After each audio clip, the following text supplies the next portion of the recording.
नमस्कार। इस पाठ्यक्रम जिसमें हम डेटा इंटीग्रिटी सुनिश्चित करना एवं अन्य प्रकार के प्रतिबंध पार्ट 1 में मैं Anand Tamrakar, assistant professor, Shri Shankaracharya institute of professional management and technology, Raipur, आपका स्वागत करता हूं। हम इस व्याख्यान में डीबीएमएस की एक महत्वपूर्ण विषय वस्तु जिसे कंस्ट्रेंट कहते हैं, इसके अलावा कंस्ट्रेंट के टाइप्स पर हम वर्क करेंगे और कोशिश करेंगे कि आपको इसके संबंधित जानकारियाँ बताकर इसका उपयोग कैसे होता है, इसका महत्व क्या है इत्यादि को समझने का प्रयास करेंगे। इसके अतिरिक्त हमने पाठ्यक्रम में कुंजी, जिसको की कहते हैं, की भूमिका आरडीबीएमएस में क्या होती है, कैसे होती है और इसका उपयोग हम किन कारणों से करते हैं डेटाबेस में साथ में, और इसे कैसे इम्प्लीमेंट किया जाता है, इस पर प्रायोगिक उदाहरणों के माध्यम से विस्तार से चर्चा करेंगे। कोर्स कंटेंट, मुख्यतः हम अपने कोर्स कंटेंट में कंस्ट्रेंट, जिसे हम प्रतिबंध भी कहते हैं, ये क्या है, कंस्ट्रेंट के उपयोगिता क्या है, इसकी आवश्यकता क्या है और कंस्ट्रेंट के अलग अलग प्रकार को समझाया जाएगा। सबसे पहले हम समझते हैं कि कंस्ट्रेंट होता क्या है। जब कभी भी हम डीबीएमएस की बात करते हैं तो इसमें हमको डेटा को प्रोटेक्ट करना हमारी सबसे प्रमुख कार्य होता है, जिसको हम करने के लिए कंस्ट्रेंट का उपयोग करते हैं। मुख्यतः डीबीएमएस प्रबंधन प्रणाली में प्रतिबंध, जिसे हम कंस्ट्रेंट कहते हैं, वे दिशा निर्देश या सीमाएं होती हैं जो डेटाबेस तालिकाओं पर लागू की जाती है ताकि डेटा की अखंडता, यूनिकनेस, वैलिडेट को और उसको सुसंगतता पूर्वक प्राप्त किया जा सके।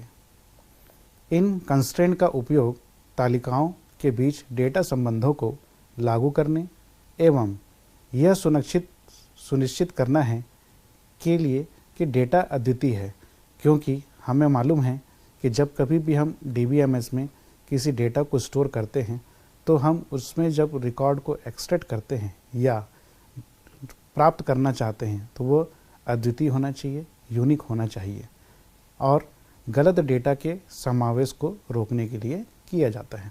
इसी के अंतर्गत हम डेटाबेस प्रबंधन प्रणाली में प्रतिबंधों से तात्पर्य डेटा या डेटा प्रक्रियाओं पर लगाई गई सीमाओं अर्थात लिमिटेशन से है, जिसके माध्यम से केवल एक विशेष प्रकार का डेटा ही डेटाबेस में इंसर्ट किया जाता है या उसको एक्सेस किया जाता है। इसे हम ओरेकल द्वारा उपयोग की जाने वाली कंस्ट्रेंट एक विशेष प्रकार का तंत्र होता है जो टेबल में अमान्य डेटा प्रविष्टि को रोकने के लिए होता है।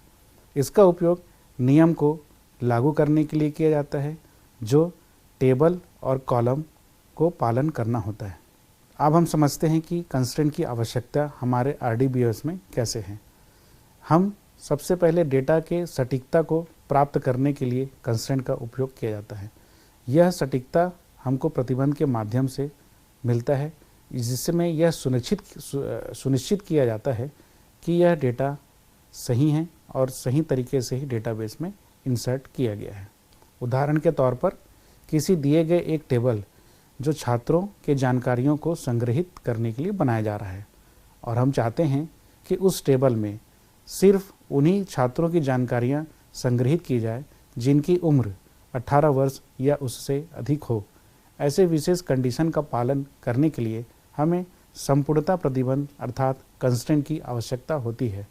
इस प्रकार कंस्ट्रेंट एक डेटाबेस प्रबंधन प्रणाली में डेटा की सटीकता को सुनिश्चित करता है।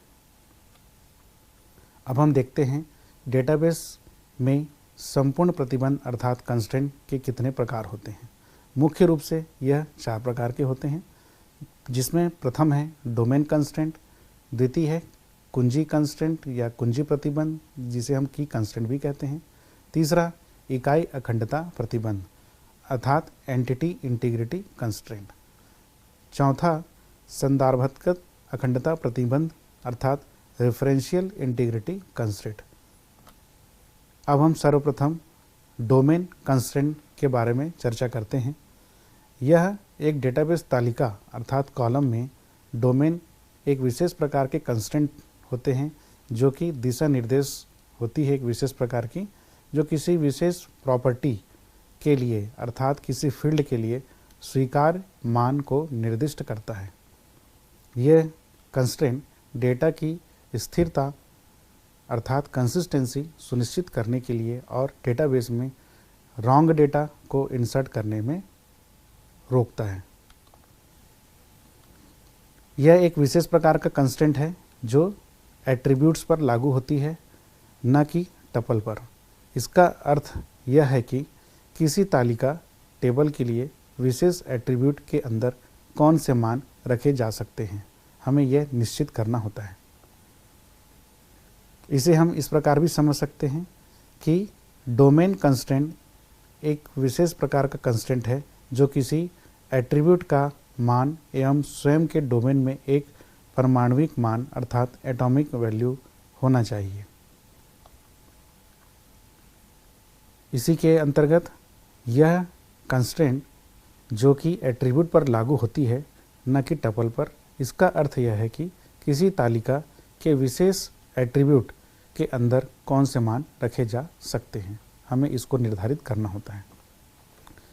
इस चीज़ को समझने के लिए आप देख सकते हैं कि एक टेबल हमने बनाया हुआ है, जिस टेबल में स्टूडेंट की इन्फॉर्मेशन संरक्षित की गई है, जिसमें 3 कॉलम हैं, स्टूडेंट आईडी, स्टूडेंट नेम और उनके स्कोरिंग मार्क्स, जो कि परसेंटेज में दिया गया है।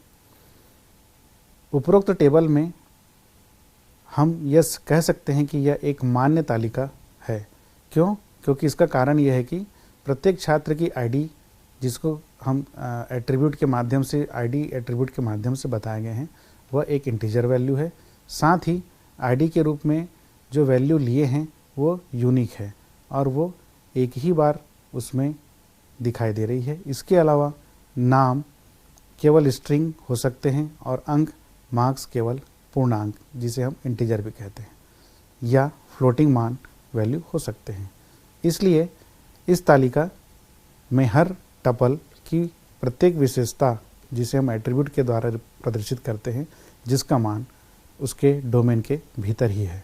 हम इसके दूसरे उदाहरण के तौर पर हम ये देख सकते हैं कि जिसमें स्टूडेंट आईडी, स्टूडेंट नेम और मार्क्स, जिसमें स्टूडेंट आईडी नंबर टाइप की वैल्यू को स्टोर किया है, स्टूडेंट नेम स्ट्रिंग टाइप की वैल्यू को स्टोर किया है और मार्क्स जो कि न्यूमेरिक टाइप की वैल्यू को स्टोर किया हुआ है। इसमें आपने देखा कि एक नल वैल्यू उसमें प्रदर्शित की गई थी। इस तरह के चीज़ों को अगर हम प्रिवेंट करना चाहें हमारे टेबल या डेटाबेस में, तो उसके लिए हम एक उसका टाइप, डोमेन कंस्ट्रेंट का एक टाइप है जिसे हम नॉट नल से बताते हैं।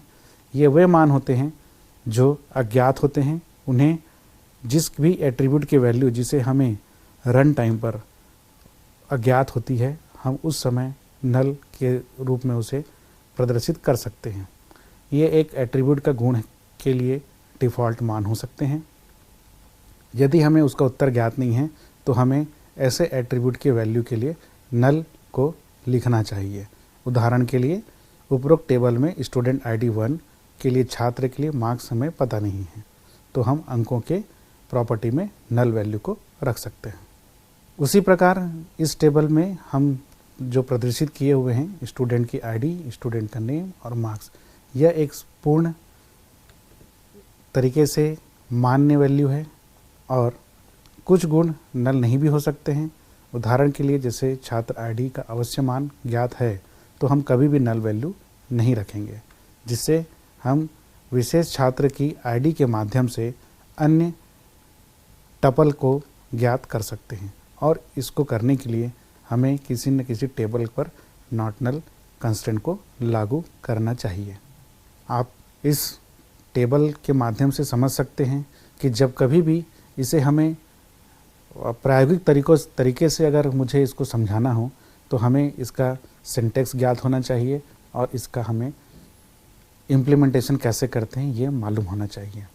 इस कंस्ट्रेंट को दिए गए statement create table, table name, फिर हम उसके कॉलम को प्रदर्शित करेंगे, कॉलम नेम, जहाँ पर स्टूडेंट आईडी जिसका डेटा टाइप नंबर है, उसका रेंज 4 है, जिसको हमने नॉट नल के माध्यम से बताया। ये नॉट नल एक रिजर्व कीवर्ड होता है जिसके माध्यम से वह कॉलम एक नॉट नल की तरह बिहेव करेगा। अब हम उसमें कभी भी नल वैल्यू को इंसर्ट नहीं कर सकते हैं।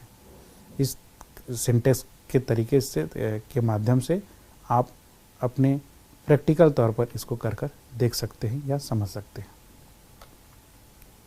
उपरोक्त टेबल के क्रिएशन के बाद हम उस टेबल का स्वरूप देख सकते हैं जो इस प्रकार रहेगा, जिसमें स्टूडेंट की आईडी रहेगी, जिसमें स्टूडेंट का नेम है और जिसमें उसके मिलने वाले मार्क्स हैं, जो कि कहीं पर भी आपको नल वैल्यू यहाँ पर नहीं दिखाई दे रही है क्योंकि हमने वहाँ पर एक एट्रीब्यूट को एज अ नॉट नल लिया हुआ है।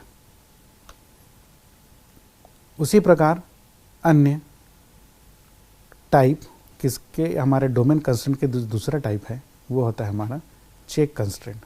चेक कंस्ट्रेंट को हम उदाहरण के माध्यम से समझ सकते हैं। चेक कंस्ट्रेंट विशेषतः एक तरीके से बिजनेस कंस्ट्रेंट भी कहलाता है। यह एक विशेष प्रकार का कंस्ट्रेंट है जिसके माध्यम से अगर हम यह चाहें कि किसी एट्रीब्यूट के लिए कोई वैल्यू रिस्ट्रिक्ट हो जाए, उदाहरण के तौर पर जैसे हमने लिया हुआ है वर्तमान में जो कक्षाएं चल रही हैं या ली जा रही हैं उसमें जो छात्र को हमने योग्य घोषित किया है और वो योग्य घोषित करने के लिए हमने कुछ क्राइटेरिया दी हुई है। यह क्राइटेरिया 40% से अधिक की होनी चाहिए। इसके अलावा हम यह निर्णय लेते हैं कि हम केवल उन्हीं छात्रों के परिणाम तालिका में दर्ज किए जाएंगे जो कक्षा में पास हुए हैं, जिसके लिए जांचना आवश्यक है कि छात्र के अंक 40% से कम तो नहीं है। यदि नहीं तो उस छात्र के डेटा में दर्ज नहीं होगी। अगर कम रहेंगे तो उसका दर्ज नहीं किया जाएगा और उससे ज़्यादा रहेंगे तभी उनके मान हम अपने टेबल पे दर्ज करेंगे। इस प्रकार के कंस्ट्रेंट को हम चेक कंस्ट्रेंट के माध्यम से समझा सकते हैं।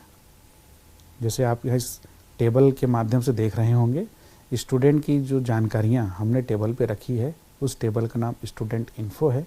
इसमें किसी भी के मार्क्स 40 से कम नहीं है। तो इस प्रकार हम चेक कंस्ट्रेंट को भी समझ सकते हैं।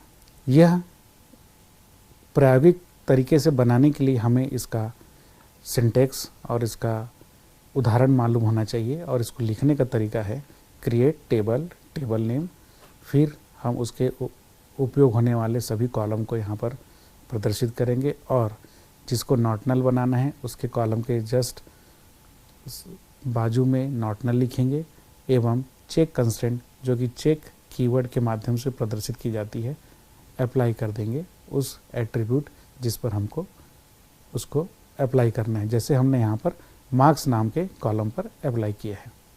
यह उपरोक्त एसक्यूएल कथन डोमेन बाधा का एक सही उदाहरण है। इस प्रकार हम नीचे तालिका में दिए गए जो कंस्ट्रेंट के पश्चात जो हमको प्रदर्शित हो रही है उसके माध्यम से हम इसको समझा सकते हैं। ये आप देख सकते हैं यहाँ पर किसी के भी मार्क्स स्टूडेंट के 40% से कम नहीं है। अब इसी दरमियान हम पढ़ते हैं अगला टुपल यूनिकनेस कंस्ट्रेंट। उपरोक्त टेबल को देखने से हमें यह समझ में आ रहा है कि टपल 1 और 4 के सभी गुणमान समान हैं, इसलिए हमें इसे सरल शब्दों में कह सकते हैं कि वे डुप्लीकेट टपल हैं और यह टपल अद्वितीयता का उल्लंघन कर रहे हैं। इसको सही करने के लिए हम टपल यूनिकनेस कंस्ट्रेंट लागू करने के लिए हम यूनिक कीवर्ड का प्रयोग करते हैं।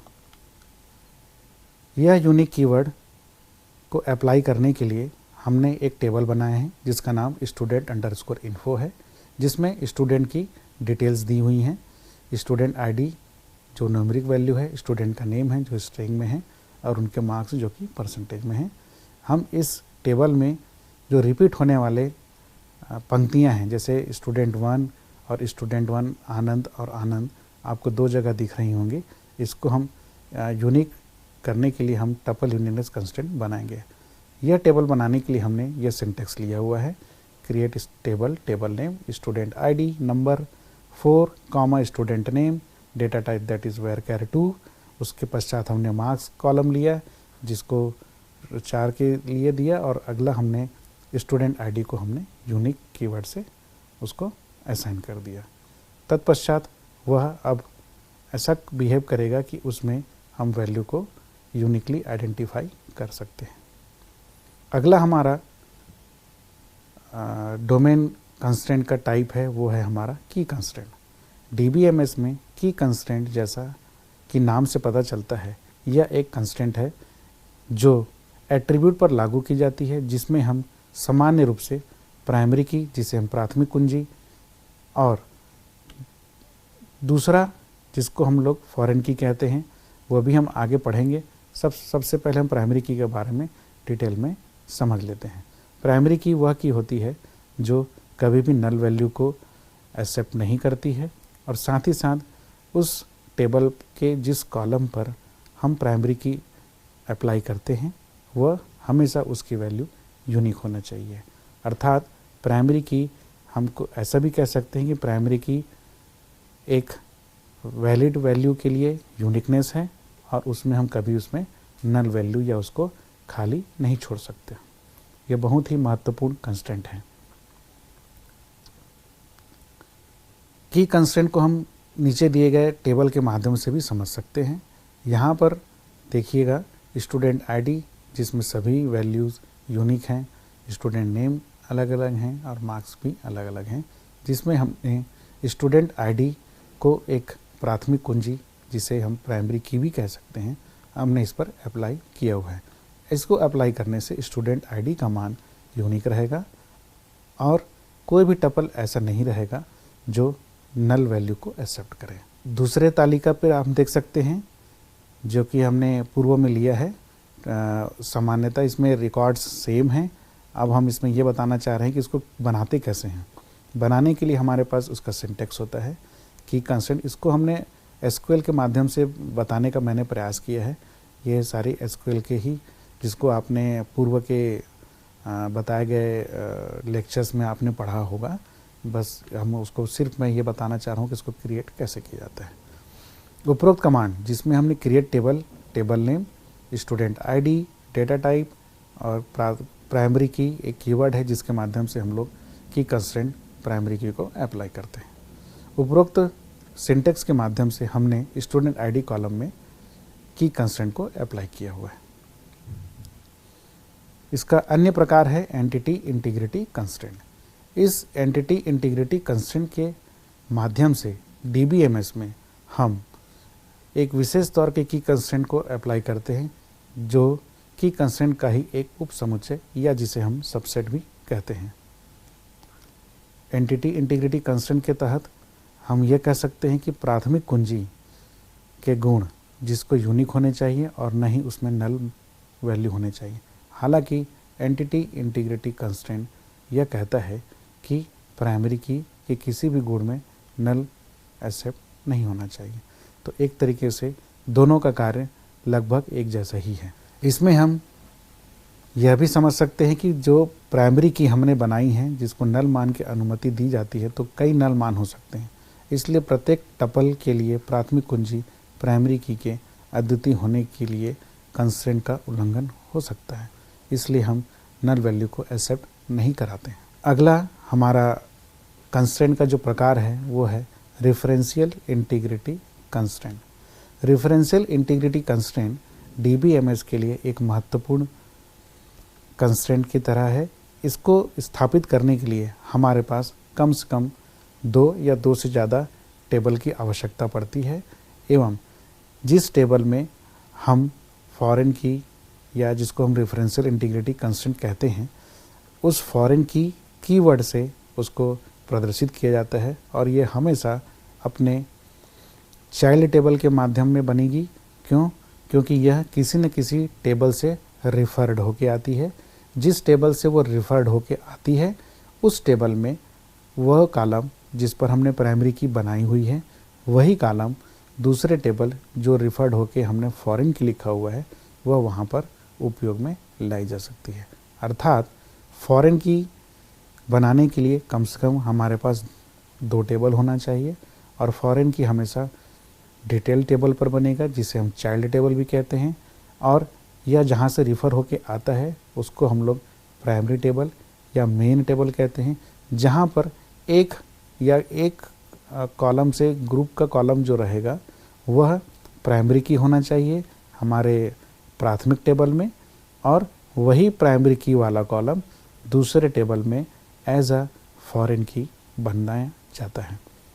इसके लिए ज़रूरी है कि वह पूर्व या प्राथमिक टेबल पर वह प्राइमरी की रहे, और एक टेबल में सिर्फ और सिर्फ एक ही प्राइमरी की हो सकती है, और फॉरेन की के लिए हम कहते हैं कि इसमें एक से ज़्यादा फॉरेन की एक टेबल में हो सकती है।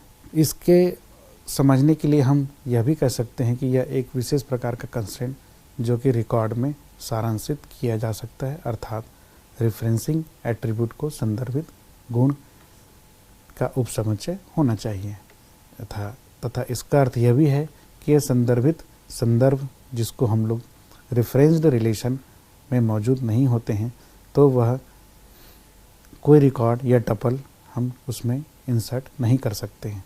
इसे हम ऐसे भी समझ सकते हैं कि आप समझिएगा कि आपके पास दो टेबल दिए गए हैं, और अगर हमने प्रमुख टेबल जिसको हम प्राथमिक टेबल कहते हैं उसमें एक कॉलम स्टूडेंट आईडी जिसको हमने प्राइमरी की बनाया हुआ है, और उस स्टूडेंट आईडी में स्टूडेंट आईडी 1, 2 और 3 दिया हुआ है, तो हम उसी 1, 2 और 3 के ही मान वाली डाटा को हम चाइल्ड टेबल में फॉरेन की के वाले में उसको इंसर्ट कर सकते हैं।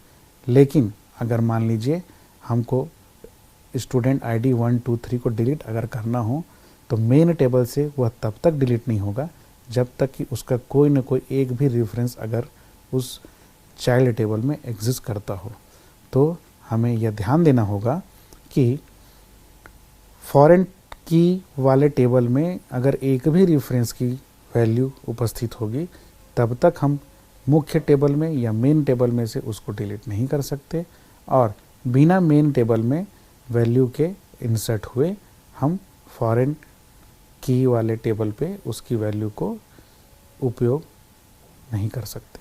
तो मेन टेबल में सबसे पहले डेटा इंसर्ट होना चाहिए, तब जाकर वो अपने रेफरेंस टेबल पर वो उसका मान को हम इंसर्ट कर सकते हैं, और जब उसे डिलीट करना हो तो सबसे पहले हमें उसे रेफरेंस वाले टेबल से हटाना होगा, तब जाकर वो मेन टेबल से हटेगा, अथवा नहीं हो पाएगा। ये जैसे हमने यहाँ पर टेबल बनाई हुई है, डिपार्टमेंट टेबल बनाया हुआ है जिसमें डिपार्टमेंट का नेम है, डिपार्टमेंट का नंबर है, और दूसरा टेबल हमने बनाया था स्टूडेंट इन्फॉर्मेशन का। इस स्टूडेंट इन्फॉर्मेशन में स्टूडेंट आईडी है, स्टूडेंट नेम है, मार्क्स है और डिपार्टमेंट नंबर है। दोनों टेबल में हमने एक डिपार्टमेंट नंबर को कॉमन लिया हुआ है, और यहाँ पर हमने डिपार्टमेंट टेबल पे उसको डिपार्टमेंट नंबर को प्राइमरी की बनाया हुआ है, और फॉरेन की के रूप में हमने स्टूडेंट टेबल में उसकी वैल्यू को स्टोर किया हुआ है। इसको समझने के लिए हमने यहाँ पर सिंटेक्स लिखे हुए हैं। दो टेबल हमें बनाना है, एक टेबल बनेगी डिपार्टमेंट नाम की और दूसरा बनेगी स्टूडेंट नाम की। यहाँ पर समझने और देखने वाली बात यह है कि हमने फॉरेन की को बनाने के लिए एक कीवर्ड लिया है जिसको हम फॉरेन की से प्रदर्शित किया गया है, और जिस कॉलम पर हमको उसको अप्लाई करना है उसके बाजू में हमने डिपार्टमेंट नंबर को लिया है, और हमने उसको रेफरेंस कीवर्ड से उस टेबल का नाम बताया है जहाँ से हमने उसको लिया हुआ है। जैसे स्टूडेंट इन्फॉर्मेशन टेबल में हमने डिपार्टमेंट नंबर को फॉरेन की बनाया हुआ है, और यह डिपार्टमेंट टेबल से आया हुआ है। इस तरीके से हम इसको समझ सकते हैं। उपरोक्त कमांड के माध्यम से डिपार्टमेंट तालिका में डिपार्टमेंट नंबर को प्राथमिक कुंजी बनाई गई है या प्राइमरी की बनाई गई है, और स्टूडेंट इन्फॉर्मेशन टेबल में स्टूडेंट आईडी को प्राइमरी की बनाई गई है, और डिपार्टमेंट तालिका की डिपार्टमेंट नंबर को हम कुंजी के रूप में संदर्भित किया जा सकता है। अगला हमारा जो कंस्ट्रेंट है डेटाबेस प्रणाली में, हम कंस्ट्रेंट को उसके सिंटेक्स और उदाहरण को भी बताएंगे, जिसका उपयोग हम एक प्रोजेक्ट बनाने में कर सकते हैं। यह प्रोजेक्ट बनाने से हमें अपने जितने भी हमारे कंस्ट्रेंट हैं, प्राइमरी की, फॉरेन की, नॉट नल, यूनिक, डिफ़ॉल्ट, ये सारे कंस्ट्रेंट को हम एक प्रोजेक्ट के माध्यम से समाहित करने का प्रयास करेंगे। यह विशेष इसलिए भी है क्योंकि हम ये चाहते हैं कि किसी भी प्रोजेक्ट को इम्प्लीमेंट करने के बाद हम इसको आसानी से और बहुत अच्छे तरीके से समझ सकते हैं। जैसे कि हमने यहाँ पर लिखा हुआ है प्राइमरी की कंस्ट्रेंट। प्राइमरी की कंस्ट्रेंट की जो प्रॉपर्टी होती है वह यह निश्चित करना रहता है कि उसमें कोई भी कॉलम जिस पर हमने प्राइमरी की अप्लाई किया हुआ है वो नल वैल्यू को एक्सेप्ट नहीं करेगा और साथ ही साथ वह उस पूरे टेबल के लिए यूनिक वैल्यू को स्टोर करेगा। जैसे कि इस स्लाइड में हमने टेबल को क्रिएट करने के लिए सिंटेक्स दिया हुआ है और उसका एक उदाहरण दिया है। हमने क्या किया है, स्टूडेंट नेम, टेबल का जो नाम है वो स्टूडेंट इन्फो नाम का है, जिसको हमने उसका जो स्ट्रक्चर है उसमें स्टूडेंट आईडी है, स्टूडेंट का फर्स्ट नेम है और स्टूडेंट का लास्ट नेम है, जिसमें स्टूडेंट आईडी एक प्राइमरी की बनाई गई है और फर्स्ट नेम जिसकी रेंज 50 है, लास्ट नेम जिसकी रेंज 50 है और दोनों का डेटा टाइप varchar या varchar2 हम ले सकते हैं। फॉरेन की कंस्ट्रेंट को बनाने के लिए हमने क्या किया है, ये इसलिए बनाया कि हमने अभी थोड़ी देर पहले आपको बताया कि दो या दो से अधिक टेबल को के बीच में संबंध स्थापित करने के लिए, रिलेशनल डेटाबेस बनाने के लिए हमको यह फॉरेन की कंस्ट्रेंट बनाना आवश्यक है। इसका सिंटेक्स हम देख रहे हैं, जिसमें टेबल क्रिएट रहेगा, नेम ऑफ द टेबल रहेगा, column 1 data type, column 2 data type 2 up to n number of tables, table n number of columns.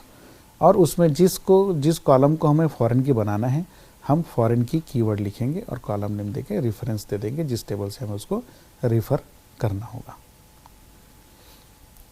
ये इसका एक उदाहरण है जिसमें हमने इनरोलमेंट नाम का एक टेबल बनाया है, जिसमें फॉरेन की बनी है स्टूडेंट आईडी नाम की कॉलम, जो कि रेफर्ड हो रही है स्टूडेंट्स इन्फो टेबल से, जिसमें कॉलम नेम हमारा स्टूडेंट आईडी है।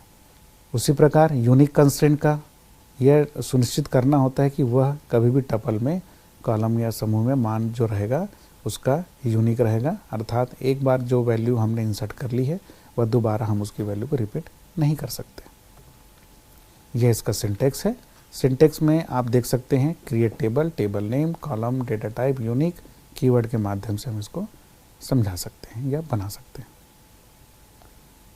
उदाहरण के तौर पर हमने एम्प्लॉइज़ नाम का एक टेबल बनाया हुआ है, जहां पर हमने ईमेल नाम के कॉलम को यूनिक बनाया हुआ है, एम्प्लॉय आईडी नाम के कॉलम को प्राइमरी की बनाया हुआ है। ये आप अपने यहाँ देख सकते हैं एम्प्लॉइज़ नाम का टेबल, जिसमें दो कंस्ट्रेंट हमने अप्लाई किए हुए हैं। अगला हमारा कंस्ट्रेंट है नॉट नल कंस्ट्रेंट, जो नॉट नल कभी भी नल वैल्यू को एक्सेप्ट नहीं करते। हमने पूर्व में इस बात को बताया हुआ है। अब हम इसको प्रोजेक्ट में इसलिए उपयोग करेंगे जब ऐसी हमारी ज़रूरत रहेगी कि हमें उस टेबल के किसी कॉलम पे वैल्यू को हमको नल वैल्यू नहीं देना है, क्योंकि यह कॉर्ड्स के रूल को भी अप्लाई करता है। उनका कहना यह है कि हम किसी भी टेबल में अगर अनिश्चितता वाले मान को रखेंगे तो उसकी वैलिडिटी में समस्या आ सकती है, इसलिए हम कोशिश यह करेंगे कि कॉलम में नल वैल्यू एक्सेप्ट ना हो। सिंटेक्स के तौर पर हमने कॉलम 1 को नॉट नल बनाया हुआ है, जो आप यहाँ पर देख सकते हैं, create table, table name, column 1 data type not null. इसका हमने उदाहरण के तौर पर स्टूडेंट्स नाम का एक टेबल बनाया हुआ है, जिसमें स्टूडेंट आईडी को हमने प्राइमरी की बनाई हुई है, फर्स्ट नेम को नॉट नल बनाया हुआ है और लास्ट नेम को नॉट नल बनाया हुआ है। जैसे ही क्रिएट स्टेटमेंट एग्जीक्यूट होगा, हम लास्ट नेम में और फर्स्ट नेम में कभी भी नल वैल्यू को इंसर्ट नहीं कर सकते। जैसा कि इसमें प्रदर्शित है प्राइमरी की होने के बाद हम कभी भी स्टूडेंट आईडी में नल वैल्यू इंसर्ट नहीं कर सकते और न ही उसके मान को हम लोग रिपीट कर सकते हैं। इस तरह हमें टेबल में से सारे रिकॉर्ड्स को यूनिकली आइडेंटिफाई करने में मदद मिल सकती है। उसी प्रकार चेक कंस्ट्रेंट यह सुनिश्चित करता है कि किसी विशेष कंडीशन को अप्लाई करके हम अपने टेबल को क्रिएट कर सकते हैं जो विशेष शर्त को पूरा करे। इसका उद्देश्य हमारा यही रहता है। आप यहाँ पर सिंटेक्स के माध्यम से देख सकते हैं, चेक नाम का एक कीवर्ड है जिसके हम ब्रैकेट के अंदर में कंडीशन लिखेंगे, जो भी कंडीशन हमें उसको अप्लाई करना होगा। जैसे कि हमने एम्प्लॉइज़ नाम के टेबल में हमने सैलरी नाम का एक कॉलम है, जिसको हम चाहते हैं कि वो जो सैलरी होगी कभी भी 0 ना हो, तो हमने क्या किया है, 0 से ग्रेटर वाली एक कंडीशन यहाँ पर अप्लाई कर दिया है। जहाँ कहीं पर हमने किसी की सैलरी 0 लिखने की कोशिश करेंगे तो वो कभी भी उसको एक्सेप्ट नहीं करेगा। डिफ़ॉल्ट कंस्ट्रेंट वो कंस्ट्रेंट होते हैं जिसके माध्यम से हम किसी एक निश्चित मान को उस पर प्रोवाइड कर देते हैं और वह टेबल पे उस समय तक एग्जिस्ट करेगा जब तक है कि हम उसको परिवर्तन नहीं करते हैं। तो डिफ़ॉल्ट का मतलब यही होता है कि इंसर्ट ऑप्शन के दौरान उसे हम कोई एक विशेष मान दिया गया हो जो कि उसके अलावा किसी और अन्य मान को नहीं लिया गया हो। सिंटेक्स के माध्यम से हमने एक डिफ़ॉल्ट नाम का एक कीवर्ड लिया है जो डेटा टाइप के बाद में और एक डिफ़ॉल्ट वैल्यू से सेट किया जा सकता है। इसका उपयोग करने के लिए हमने एक उदाहरण के लिए एक ऑर्डर्स नाम का टेबल लिया हुआ है। इस ऑर्डर्स नाम के टेबल में हमने ऑर्डर आईडी को प्राइमरी की बनाया है, ऑर्डर डेट जो कि डेट डेटा टाइप है, और इसमें एक स्टेटस ऑर्डर स्टेटस नाम का एक कॉलम है जिस पर हमने डिफ़ॉल्ट कंस्ट्रेंट अप्लाई किया हुआ है जो कि बाय डिफ़ॉल्ट पेंडिंग प्रदर्शित करेगा। अगर किसी की वैल्यू नहीं दी गई रही होगी तो जिसकी वैल्यू नहीं दी गई रही होगी वहाँ पर वो पेंडिंग शो करेगा। हम एक छात्र सूचना प्रणाली नाम का प्रोजेक्ट बनाएंगे जिसमें हम प्रोजेक्ट बनाने के पश्चात कुछ रिपोर्ट्स को भी एक्सट्रैक्ट कर सकते हैं, क्योंकि DBMS का मुख्य कंसेप्ट यही है कि जब कभी भी फ्रंट एंड और बैक एंड के माध्यम से हम किसी रिपोर्ट को जनरेट कराएं तो वह हमको डेटाबेस के माध्यम से ही प्राप्त होती है। यह डेटाबेस हमको रिपोर्ट बनाने में मददगार होती है। हमने इस स्टूडेंट इंफॉर्मेशन सिस्टम के माध्यम से हमने प्राइमरी की, यूनिक की, फॉरेन की, चेक और डिफ़ॉल्ट जैसे कंस्ट्रेंट को उपयोग करना सीखा है और साथ ही साथ हम कुछ रिपोर्ट्स 1, 2 और 3 जैसे कि पाठ्यक्रम की क्रेडिट्स के आधार पर रिपोर्ट निकालना हो, एक विशेष छात्र द्वारा पंजीकृत पाठ्यक्रमों की जानकारी निकालना हो, अथवा प्रत्येक पाठ्यक्रम में पंजीकृत छात्रों की संख्या, यह 3 विशेष प्रकार की रिपोर्ट्स को हम यहाँ इसके माध्यम से ज्ञात करेंगे। इसके लिए हमने टेबल स्ट्रक्चर लिया हुआ है। आप देख सकते हैं हमने 3 टेबल लिया है। स्टूडेंट टेबल लिया है जिसमें स्टूडेंट आईडी प्राइमरी की है और उसके अन्य name, date of birth, email ID है जो कि अलग अलग कंस्ट्रेंट जिसमें यूनिक कंस्ट्रेंट है अप्लाई किया गया है। उसी प्रकार कोर्स नाम का टेबल है जिसमें प्राइमरी की है, चेक कंस्ट्रेंट है, चेक कंस्ट्रेंट को हमने क्रेडिट्स पर लगाया हुआ है और प्राइमरी की को हमने कोर्स आईडी पर इम्प्लीमेंट किया हुआ है। तीसरा हमारा टेबल है रजिस्ट्रेशन टेबल। यह स्टूडेंट के रजिस्ट्रेशन के लिए काम आएगी, कोर्स को सेलेक्ट करने के काम आएगी और स्टूडेंट का information, basic information student table में स्टोर करने के काम आएगी। रजिस्ट्रेशन टेबल पे हमने प्राइमरी की बनाई हुई है, फॉरेन की बनाई हुई है, 2 फॉरेन की बनी है। हमें यह ज्ञात है कि एक टेबल में एक से ज़्यादा फॉरेन की हो सकती है।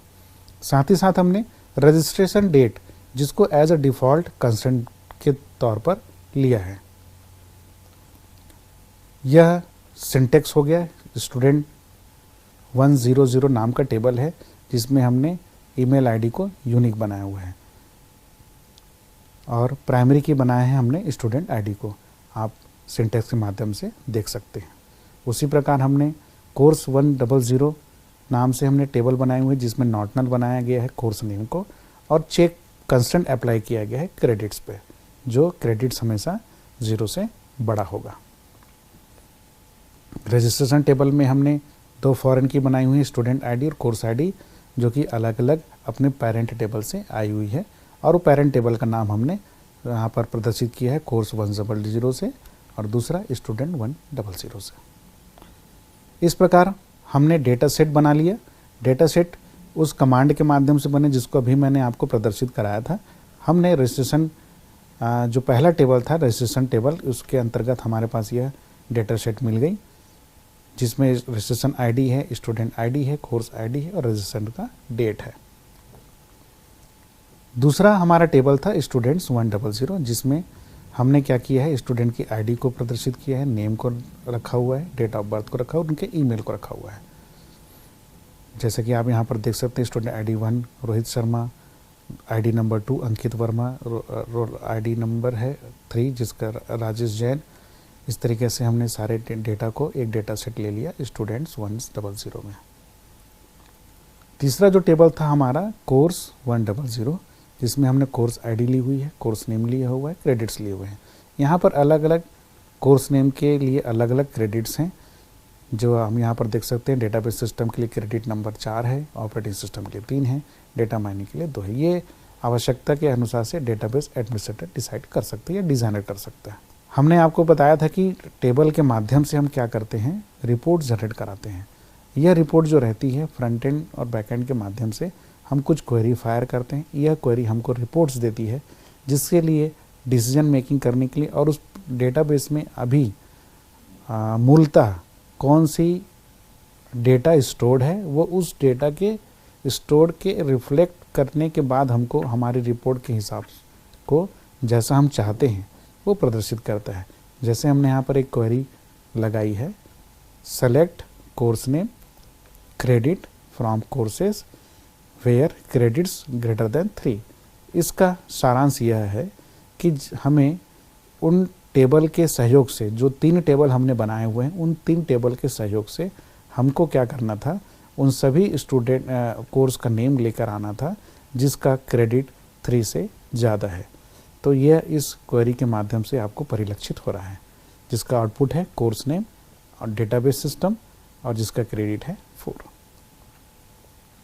एक अन्य रिपोर्ट जिसे हम रिपोर्ट 2 के नाम से यहाँ पर प्रदर्शित कर रहे हैं, हम इस रिपोर्ट में ये हम चाह रहे हैं कि एक विशेष छात्र, चाहे वो विशेष छात्र आईडी नंबर 1 से पहचाना जाए या 2 से या 3 से या 4 से या उसके नाम से, हमने इसमें उदाहरण के तौर पर लिया है कि एक विशेष छात्र द्वारा पंजीकृत पाठ्यक्रम की जानकारी हमने मांगी हुई है। तो इसके लिए हम क्वेरी हमने चलाई हुई है जो एसक्यूएल के में लगी है। ये select course name C dot course name R dot registration date from registration R. C small R ये हमारे एलियासेस होते हैं जो उस टेबल का एक तरीके से निक नेम होते हैं। हमने ज्वाइन ऑपरेशन परफॉर्म कराया है, क्योंकि जब कभी भी हमें 2 या 2 से अधिक टेबल के बीच में से रिकॉर्ड जनरेट कराना हो तो हमें उसके लिए ज्वाइन कराना पड़ता है। हमने ज्वाइन ऑपरेशन परफॉर्म कराया। कोर्सेज टेबल सी, कॉलम नेम है तो आपका कोर्स आईडी, जिसकी कोर्स आईडी हमें समान मिलेगी और कंडीशन रहेगा स्टूडेंट आईडी 1। एक विशेष छात्र के लिए हमने 1 लिया है। तो यहाँ पर हमको ये पता चलता है कि जिसकी आईडी स्टूडेंट आईडी 1 है उसने 2 कोर्सेज में अपने आप को रजिस्ट्रेशन कराया हुआ है, एक डेटाबेस सिस्टम में और दूसरा ऑपरेटिंग सिस्टम में, जिसका रजिस्ट्रेशन डेट 29 जुलाई 2024, 29 जुलाई 2024 है। एक अन्य और अंतिम रिपोर्ट के माध्यम से हम ये बताने का प्रयास कर रहे हैं कि डेटाबेस में ये सारे कंस्ट्रेंट किस तरह से हमारे लिए सहायक होते हैं और एक क्वेरीज। इसके माध्यम से हम प्रत्येक पाठ्यक्रम में पंजीकृत छात्रों की संख्या को ले सकते हैं, जिसमें उपरोक्त कोड के माध्यम से हम ये परिलक्षित कर सकते हैं। Select C dot course name as course name count function हमने लगा दिया और लेफ्ट ज्वाइन ऑपरेशन के माध्यम से कंपेयर करा के हमने अपने आउटपुट को जनरेट कराया है। तो इसका आउटपुट हमें मिल रहा है कोर्स का name, data mining, operating system, database system, जिसमें डेटा माइनिंग में अभी तक कोई स्टूडेंट रजिस्टर नहीं किया है, ऑपरेटिंग सिस्टम में 2 हैं, डेटाबेस में 1 है।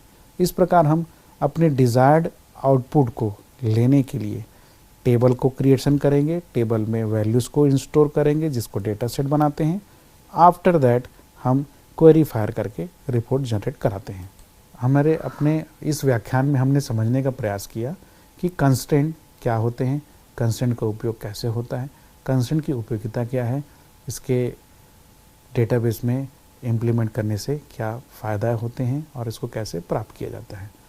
अर्थात यह कंस्ट्रेंट महत्वपूर्ण होते हैं डेटाबेस में काम करने के लिए। इसके माध्यम से हम टेबल में यूनिक रिकॉर्ड को एक्सेस करने के लिए सही दिशा में कार्य करते हैं। धन्यवाद।